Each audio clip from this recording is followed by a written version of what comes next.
Assalamualaikum warahmatullahi wabarakatuh. Alhamdulillah kita bertemu kembali di video kali ini.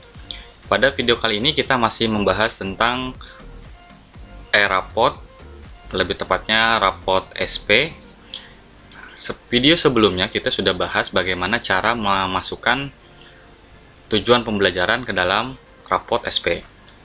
Perlu diketahui pada video ini dan video sebelumnya yang kita gunakan adalah rapot SP dengan metode input nilai rapot saja. Artinya yang dimasukkan ke dalam rapot itu hanya nilai akhir dari rapot. Jadi artinya nilai yang sudah diolah kita masukkan ke dalam rapotnya. Jadi tidak per bagian-bagian ya. Jadi untuk memudahkan guru-guru memasukkan nilai. Baik, cara untuk memasukkan nilai ke dalam rapot SP yang pertama adalah silahkan buka browsernya atau buka Chrome-nya dan menuju ke alamat rapot masing-masing.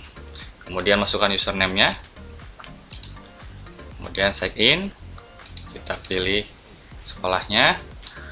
Nah, kemarin kita sudah masukkan ke tujuan pembelajaran.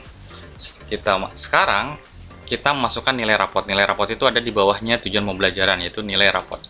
Metode memasukkan nilai rapot itu ada dua cara. Yang pertama adalah dengan cara input nilai rapot dan yang kedua dengan import nilai rapot. Baik, cara yang pertama adalah input nilai rapot. Berarti kita masuk ke input nilai rapot, kemudian kita pilih kelasnya. Saya pilih contohnya adalah kelas 10 APHP, kemudian pilih matematika dan pilih semester 1. Baik. Nah, cara input manual di aplikasi berarti kita tinggal masukkan di sini, misalkan Asni Nur Fatma nilainya 80 gitu. Kemudian di sini ada dua bagian. Jadi yang akan muncul di sini adalah tujuan pembelajaran yang kita ajarkan kepada anak-anak. Misalkan di sini saya ambil contoh saja, ada 3 tujuan pelajaran yang saya munculkan karena kan ini berkaitan dengan deskripsi yang akan dibuat oleh aplikasi. Di sini ada dua bagian. Apa perbedaan antara yang kiri dan yang kanan? Yang kiri itu adalah tujuan pembelajaran yang diukur dan tercapai dengan optimal. Jadi kalau misalkan di sini tujuan pembelajarannya optimal, maka yang dicentang adalah yang bagian optimal. Tapi kalau misalkan untuk siswa ini, misalkan Asni Nur Fatma ini menganalisis dan menggunakan sifat bilangannya tidak optimal, berarti dia perlu peningkatan lagi, maka di sini yang dicentang. Itu cara untuk input nilai rapot secara manual. Jadi di sini klik nilainya satu-satu gitu, habis nilainya satu-satu dimasukkan, baru tujuan pembelajaran yang optimalnya mana, tujuan pelajaran yang perlu ditingkatkan yang mana. Jadi tinggal dicentang-centang. Kalau ini dicentang di sini pasti akan mati. Nah, misalnya seperti ini.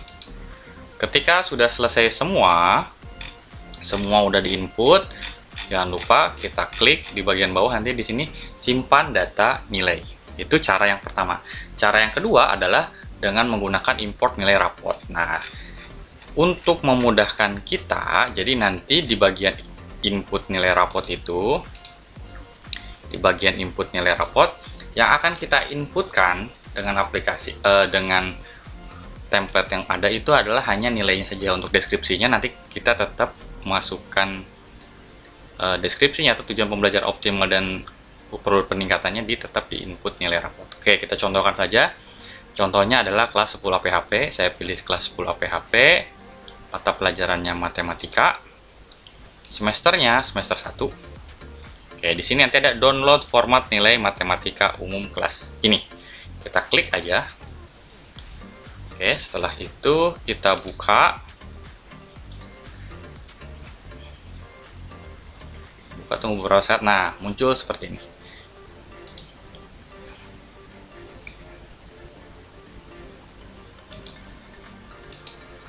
Ya, setelah terbuka seperti ini templatenya, kita tinggal masukkan nilainya saja.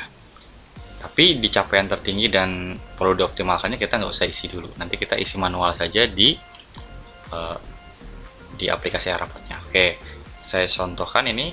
Pastikan ketika menginput nilai, pastikan urutan namanya sesuai dengan absen yang kita buat. Kemudian yang bagian atasnya ini tidak boleh ada yang dirubah ya, kita hanya boleh memasukkan di nilai saja. Oke, kita akan cocokkan ini namanya, kita cocokkan dulu apakah sesuai sama dengan daftar nilai yang sudah kita buat. Oke, saya copy saja untuk mencocokkan ya. Oke, saya copy nama siswanya ke daftar nilai yang udah saya buat untuk PHP. Oke, saya taruh di sini misalkan, hanya untuk memastikan.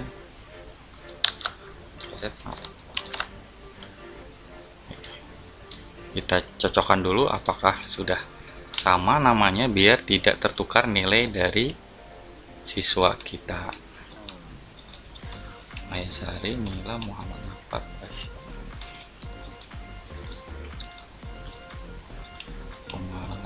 Nah, ini kan keliru ya.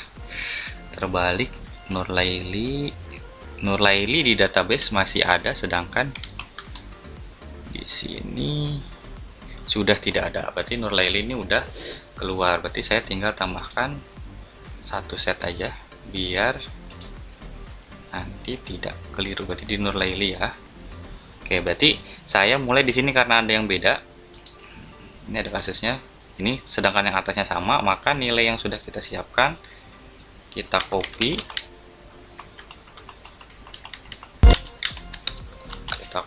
Kemudian kita pastekan ke template.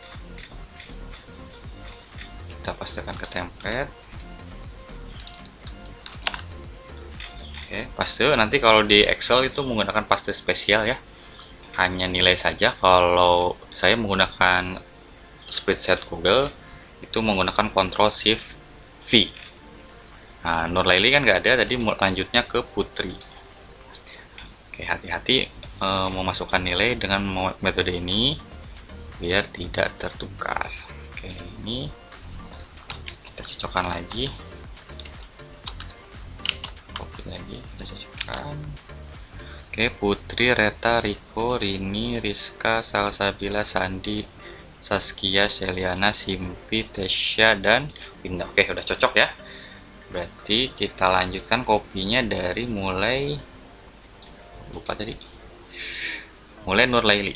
Nurlaili nggak ada, langsung ke Putri Ayu. Oke, Putri Ayu. Putri Ayu juga sebenarnya udah nggak ada, nilainya nggak ada. Sudah. Oke, kita copy nilainya sampai ke Winda. Oke, kita kopikan ke sini. Di bawah, Ctrl Shift paste. Nah, tapi untuk Nurlaili ini kan tidak ada nilainya, kita tulisin aja nilai yang kecil nggak apa-apa. Misalkan saya tuliskan 8 juga, karena udah nggak ada ya. Jangan biarkan kosong. Oke, sudah. Kalau sudah semua seperti ini, sudah tersimpan. Oke, kalau di Excel silahkan klik save, kalau di spreadsheet tinggal di close saja. Oke, berarti sudah siap. Selanjutnya, kalau nilainya udah kita persiapkan, baru di sini kita pilih filenya. Filenya kita pilih, saya nyimpannya di drive saya, nilai. Oke, kita cari nilai dulu. Nilai rapot PHP. Kita klik buka, kemudian klik import nilai. Oke. Sudah selesai. Kita lihat di input nilai raport apakah sukses. 10 APHP, matematika umum dan semester.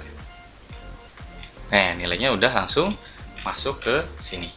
Selanjutnya, setelah nilainya udah masuk, baru kita tinggal pilih sesuai dengan anaknya ketika pembelajaran. Apakah dia mana saja yang tujuan pembelajarannya optimal dan mana saja yang tidak optimal. Ketika ini sudah dicentang, kemudian kita klik, sudah semua ini selesai, kita kemudian tinggal klik simpan data nilai, maka sudah berhasil disimpan. Begitu cara mudah memasukkan nilai rapot ke dalam aplikasi eRaport, Rapot SP. Mudah-mudahan video ini bermanfaat. Saya akhiri. Assalamualaikum warahmatullahi wabarakatuh.